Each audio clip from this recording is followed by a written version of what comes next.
ඉතින් ඔන්න අද මම අරන් එන්නේ මසට ඇති කරන ගෙම්බන් සහ ඉබ්බන්. මේක ඇවිල්ලා සුපර් මාකට් එකක්. දැකලා තියෙනවද කවදාවත් සුපර් මාකට් එකක් ඇතුලේ මෙන්න මේ විදිහට මසට ගෙම්බු ඇති කරනවා සහ ඉබ්බු ඇති කරනවා.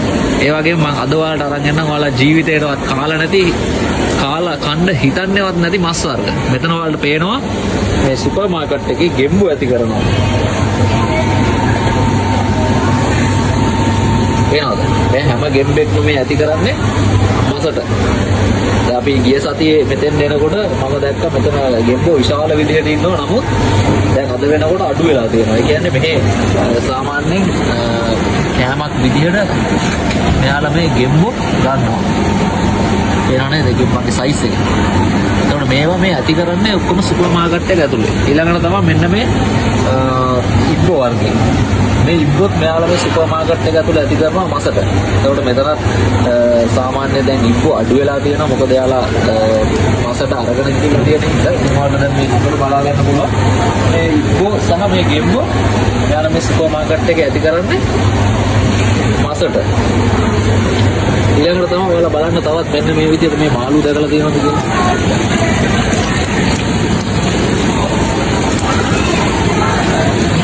මෙන්න මේ මාළු වර්ග. එයාලා මේ ඇති කරන්නේ ආහාරයට ගන්න. මේ පේනවනේ මේ මාළු ගන්න ඇවිල්ලා තියෙන අය. මෙයාලට කැමති මාළුවෙක් මෙතනින් තෝරගෙන මේ සියලු මේ හැම මාළුවෙක්ටම මේ පණ තියෙනවා. පේනවද?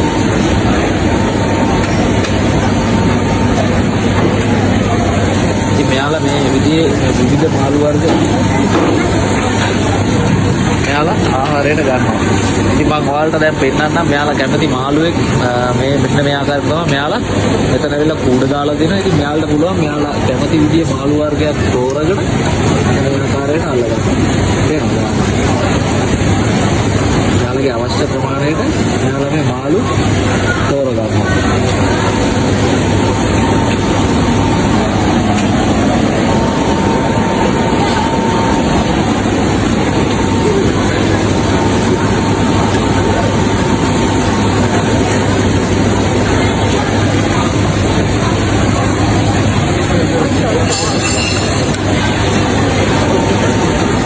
මේ බාන මේ මාළු ජාතිය.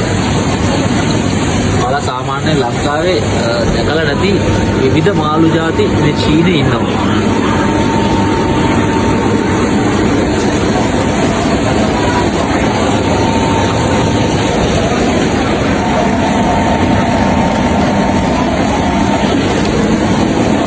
ඊළඟට මම තවත් ඔයාලට අරන් එන්නම් ලස්සන විවිධ වර්ගයේ වෙනස් මාළු ජාති. මේ පේනවනේ මෙයාලා මාළු තෝරන හැටි කොහොමද කියලා.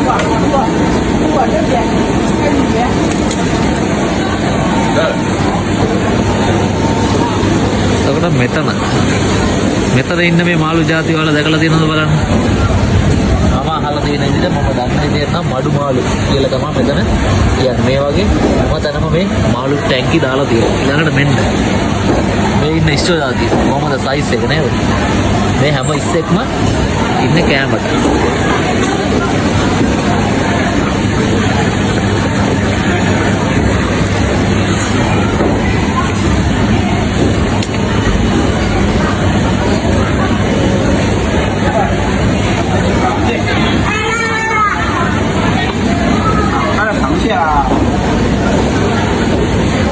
කොහොමද මේ ඉන්නේ? අකුළු ඉස්සෝ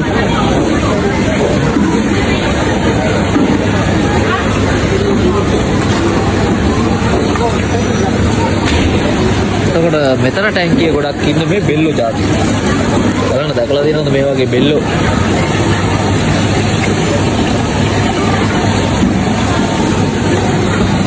එතකොට මෙතන ඉන්න සත්තු ජාතිය බලන්න ඔයා දැකලා තියෙනවද කියන්නේ? ඒවල කුණ්ඩල්ලෝ වගේ ජාතියක්. මේ වගේ සත්තු නේද ආහාරයට ගන්න. ඊළඟට මෙතෙන්ද ගියපුවාම ඔයාලට බලා ගන්න පුළුවන් ඉස්සෝ. ඉස්සරහ සාමාන්‍යයෙන් ලංකාවේ ආහාරයට ගන්නවා. ඉතින් මෙතන ඔයාලට බලා ගන්න පුළුවන් පණ පිටි ඉන්න ඉස්සෝ. ඔයාලට අවශ්‍ය ප්‍රමාණය අරගෙන කිරාගෙන යන්න තියෙනවා. මේ කකුළු. ඉතින් මෙන්න මේ විදිහට තමයි මෙයාලා Tamanට අවශ්‍ය කකුළු జాතිය තෝරගන්නේ.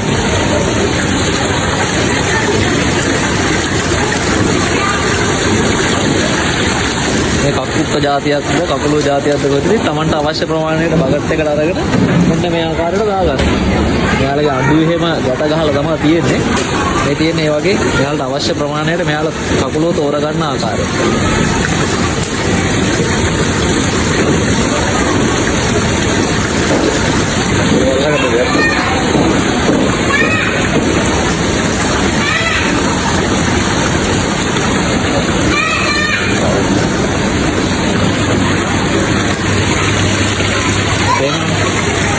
කොහොමද මේ කකුල තෝරගන්නේ කියලා බලලා උඩයට පෙරලලා හොඳම කකුල අරගෙන කැමට ගන්න. මෙතන ඉන්නෙත් ඒ වගේ විවිධ කක්කුප්ප જાතියක් ඉන්නේ. මෙතන ඉන්නේ ඉස්සෝ. සයිස් එකෙන් සයිස් එකට මේ ඉස්සෝ වෙනස්. වෙනස් මෙතනත් එක්කෙනෙක් මේ ඉස්සෝ තෝරනවා. මෙතන නම් මෙයා කරන්නේ මේ කක්කුප්ප જાතියක් ගන්න.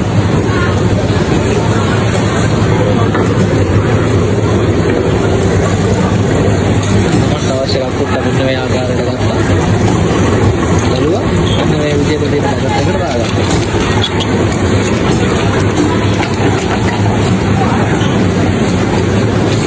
ඉතින් මේ වගේ දේවල් වලින් උණු උණුවට හදන කෑම තමයි මේ පැත්තේ තියෙන්නේ. බාබකියු මැෂින් එක. ඉතින් මම ආයෙත් අලුත් වීඩියෝ එකක් අරගෙන නැවතත් හම්බෙන්නම් හිමරුකි පේජ් එකෙන්.